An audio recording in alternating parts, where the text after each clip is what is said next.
Hello everybody and welcome back to the Tomb Raider Underworld walkthrough. It is time for the final part of Lara's Shadow. That's right, we are finally going to get our vengeance on Natla. She's going to pay for making us her puppet. And we will be her puppet no more, and a slave to no one.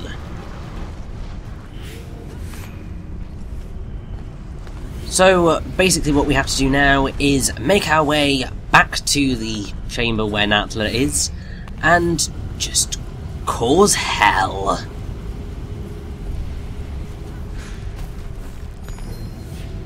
Now, I believe that we still have one? Maybe, well, might be a couple of treasures to get. Basically, you get to them by these moving fists, I suppose you could say. I mean, they're pistons in the grand scheme of things, but I want to call them fists because that's what they look like. And there's multiple ways that you can go. Well, there's not really multiple ways. I attempted to go a multiple way of getting there, but the way you need to do this is climb up there and then jump over to that one. Obviously you're on a set amount of time to get there, and it's really frustrating because sometimes, well, it's possible to get up to the ledge and jump before whilst the thing is rising, but I just really struggle to get the damn thing to work properly. However, thankfully once you're up here you're in for a sort of easy ride. It's just a case of jumping over to that, and then jump over to that. It is possible to overshoot it or undershoot it, which is a massive pain, but these things happen. So you can't really worry about it too much. Now there's another very similar treasure which is located somewhere around a bend. I think it's just after our next climb, or somewhere near to that anyway. And yes, as you can see, we only have one treasure left to get, which means that we will have basically completed the entirety of Lara's Shadow, apart from the 2 speedruns. God damn it! I'm really not a fan of those speedruns, they're horrible. I don't know what they were thinking when they came with those specifications, because it's just unfair. And here we have the access route to our final treasure. It's also basically the way out, so that's nice.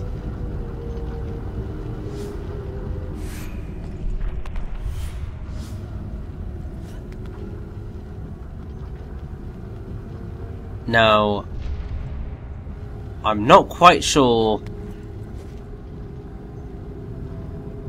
what I'm doing.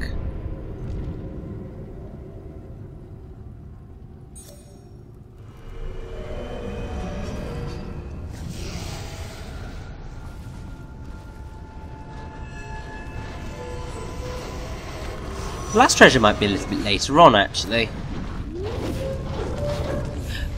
As I said, memory of this game very hazy now.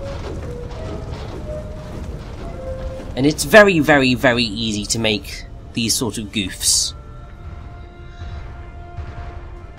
Because what's really annoying is that obviously some games have an absolute mountain of information about them. And like developmental history and all that, and some games just have very, very, very little. And while there's a reasonable amount of Tomb Raider Underworld info out there, as there is a reasonable amount of Tomb Raider info out there, there's not a huge deal on Underworld. I mean, I can understand why. It's not the most beloved entry into the franchise. Now, the second speedrun that I was talking about and moaning about. Yeah, it's this thing.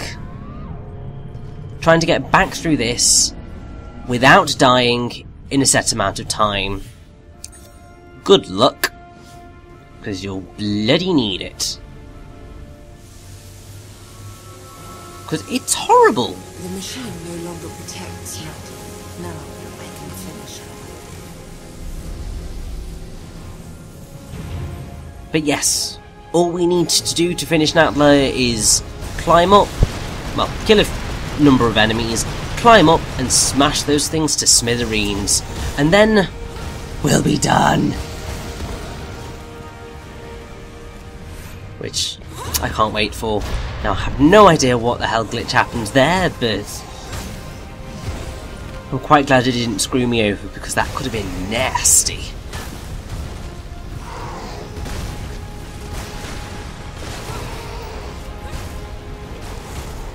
And I guess as we draw to the end of Lara's Shadow, I will bring up the final goof that I have access to.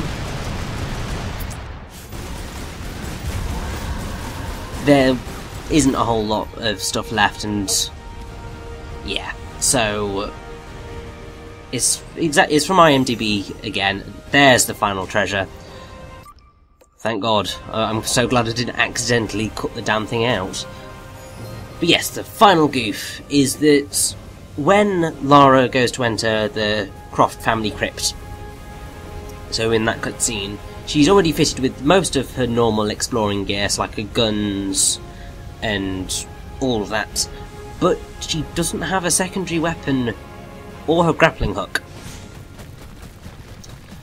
Which is, considering then they magically appear in the gameplay, it's a little bit dodgy. Should have been a bit more careful. But either way, it's one side done, it's just a run to the end. Once again, no final boss fight. Even in the blooming DLC that's more focused on combat, just nothing, it's just run. But there we go. Take that, Natla.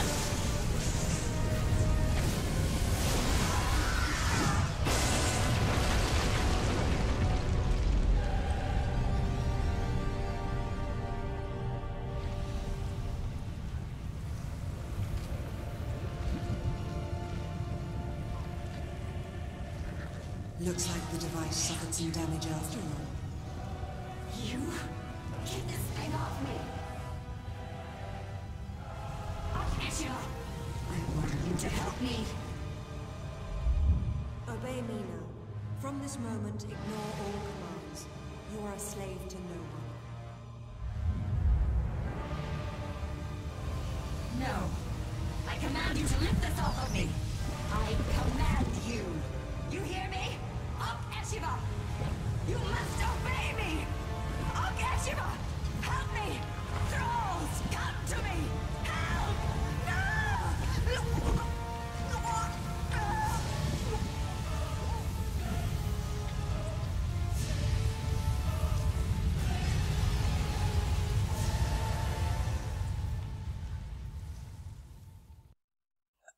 And that incredibly creepy face is the last bit of gameplay you're going to see from Tomb Raider Underworld. The game is done.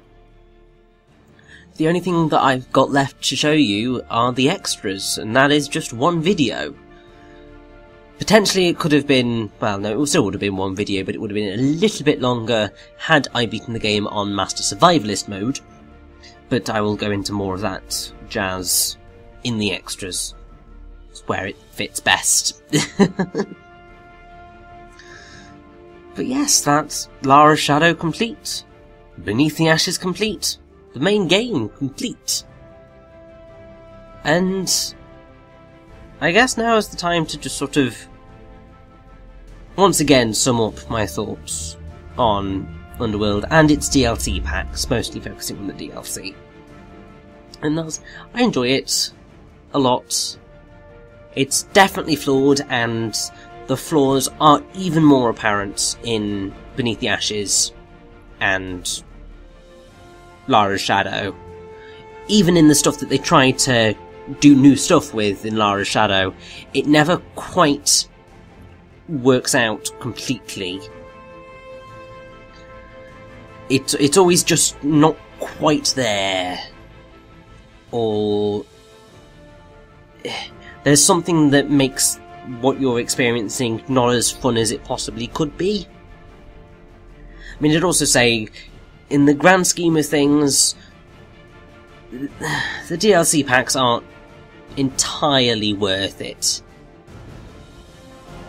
Like, 800 Microsoft points for one and 800 Microsoft points for the other, so that's 1,600, which I think is about $20. It may be slightly different now, I'm not sure. But for 2.5 hours of content-ish,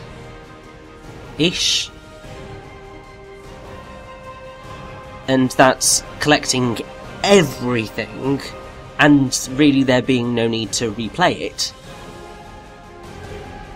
Can you really say that that's decent value for money? I mean, it's nice that there is an extension to the story, and that it isn't... we withheld the real ending of the game for DLC, because that's not what you see here. With Beneath the Ashes, it was just a small little thing to explain why Lara is in that room when the doppelganger reappears to try and kill her, and also just to show the death of Natla, really, although even then you don't see that because you're just staring into the doppelganger's vacant eyes.